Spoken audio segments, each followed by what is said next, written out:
The file has no classification stamp. That is the first thing wrong with it. Everything in this building has a stamp. Top secret, compartmented, eyes only. The absence of a stamp is not an oversight. It is a decision. Someone decided this file should not officially exist, and then left it on your desk anyway. Inside the file, wire transfer records, 41 transactions over 22 months. The originating account belongs to a sovereign wealth fund registered in a Gulf state that is, on paper, one of the closest intelligence partners the United States government has. The receiving account belongs to a network your division has been tracking for 3 years. A network that, 14 months ago, financed an operation that killed 4 people, 2 of whom you briefed personally in this building, 2 floors above where you are sitting right now. You read the file twice, then you close it. Then you open it again. The numbers do not change. Imagine you are that analyst, not a spy, not a field officer, a person who reads, who finds patterns in noise, who has spent 9 years learning that the most dangerous information is not what people hide. It is what they hide in plain sight. You have been very good at finding it. Until now, that skill kept you safe. This is how it stopped. You are 34 years old and you analyze threat finance for a living. Not the kind with a chair at the principal's meeting. The kind that happens in a basement office with fluorescent lighting and a coffee machine broken since the previous administration. You track money, the way it moves through shell companies, correspondent banks, foundations with boards that don't meet, real estate in jurisdictions that don't ask questions. You grew up in a family where money was discussed in terms of its absence. Your mother kept a ledger of every household expense because there was no margin for error. You learned early that numbers do not lie. People lie, numbers just carry the evidence. Georgetown on a partial scholarship and a full-time job. A thesis on the financing of non-state armed groups. A recruiter called 6 weeks before graduation. You thought it was a joke.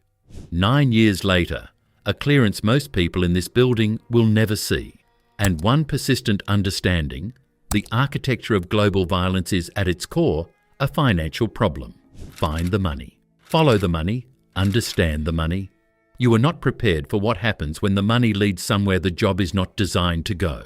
It starts with an anomaly. A transaction from a Gulf fund you've been passively monitoring. Clean compliance record. It goes to a holding company in Luxembourg. One shareholder dissolves 3 weeks after the transaction clears. You would have missed it if you hadn't been in the Luxembourg registry for a different reason. You tag it. You move on. 2 weeks later, you pull the tag by accident. The dissolved shareholder has a registered address you recognize, not because it's famous, but because you wrote a report about it 14 months ago. A logistics coordination point for a network you've been calling Meridian. Meridian financed the operation that killed your people. You sit with that for a moment, then you start pulling threads. The threads take 6 weeks. You don't tell your supervisor. The protocol is to escalate when a finding touches an allied government. You know the protocol. You choose not to follow it because you have been in enough rooms to know what happens when findings like this move up the chain before they're airtight. They stop being findings. They become problems. And problems get solved by making the problem disappear. So you work alone, early mornings, late evenings. 2 Saturdays logged as administrative time. At the end of 6 weeks, 41 transactions, 22 months, approximately $34 million moved from a fund controlled by officials of a government your division briefs and shares targeting intelligence with, to a network that used that money to plan and execute operations against American personnel. The chain is unbroken. The methodology is sound.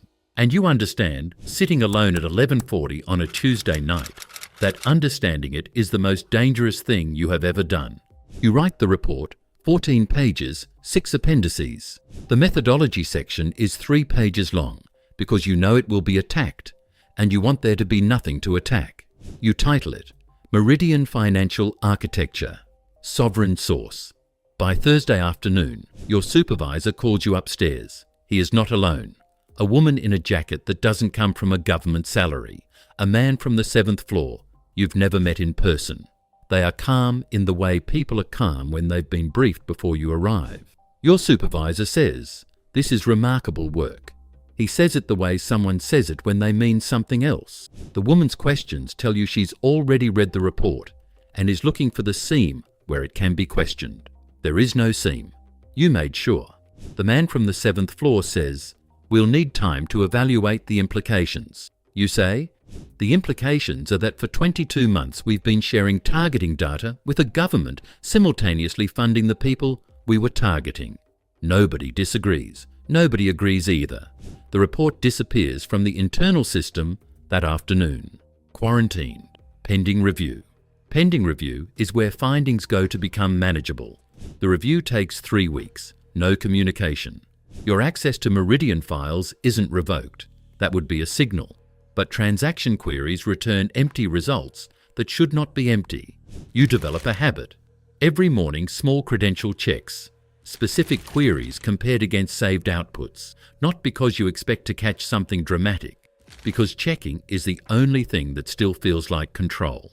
Your father used to say, "You can't steer what you can't measure." He meant small business accounting.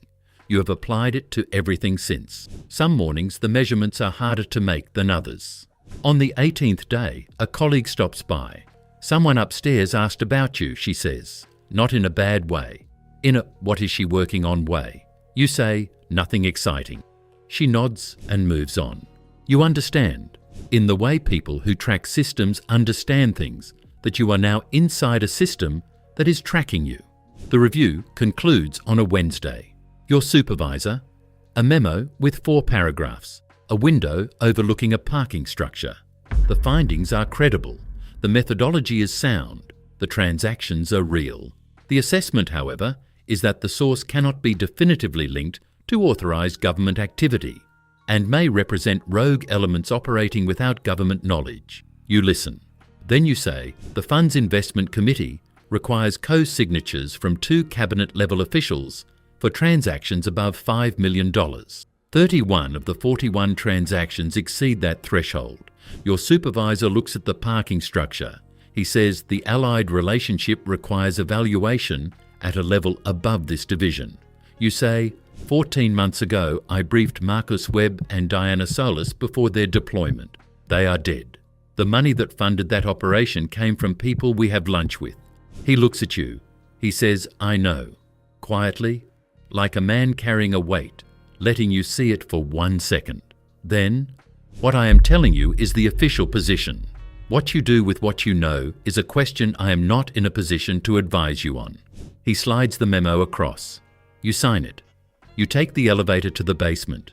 You sit at your desk for 11 minutes. Then you make a copy of everything. Physical, outside the building.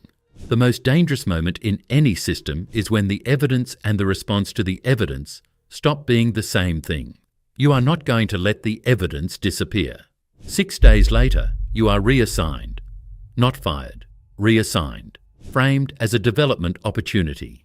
The language of an organization that has decided you are more useful somewhere you can't cause problems. Economic sanctions, compliance. Slovenia, Hungary, secondary Belarus.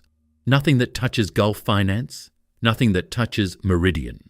In the elevator, packing box in hand, you think about Marcus Webb. His daughter Claire, 7 years old at the briefing. He mentioned her birthday in the hallway on the way to the room. The elevator opens. A man holds the door. Older, administrative jacket, a cart with file boxes. He looks at you the way people look when they've been expecting you. He says, "Some findings don't disappear. They wait." He lets the door close before you can respond. You stand in the lobby for a moment. Then you walk to your new desk. The system suppressed the finding. The finding still exists. 11 months later, a journalist publishes a story. You didn't give her the documents directly. The story runs in a publication that doesn't need advertising from defense contractors. The transactions are named. The fund is named. 2 cabinet officials of the Allied government resign within 72 hours. You read it on your phone at a coffee shop 3 blocks from headquarters. You feel less than you expected. Not nothing. Less than nothing would be easier. You feel the weight of a thing that was true for a long time before anyone was allowed to say it. And the knowledge that 2 people are still dead. Being right does not change that. You always knew it wouldn't. You finish your coffee. You badge in. In the lobby, you pass the archive cart. Unattended. The man is gone. On top of the cart, a single manila folder. No name, no stamp. You don't stop walking, but you see it. And somewhere, in a room you will never visit, an old man in an administrative jacket sets down a folder that says, "The analyst held. The findings survived. The system adjusted." He picks up a different file. There is someone else in a building somewhere. Someone who found something they were not supposed to find. Good enough to know what it means. Careful enough to know what to do with it. Isolated enough that no one will listen. Yet, he reads the file. He doesn't change the world. He only chooses who will. You badge through the turnstile. You take the elevator up. You go to work. The city outside is ordinary and bright. The findings are already in the next person's hands. You will never work in threat finance again.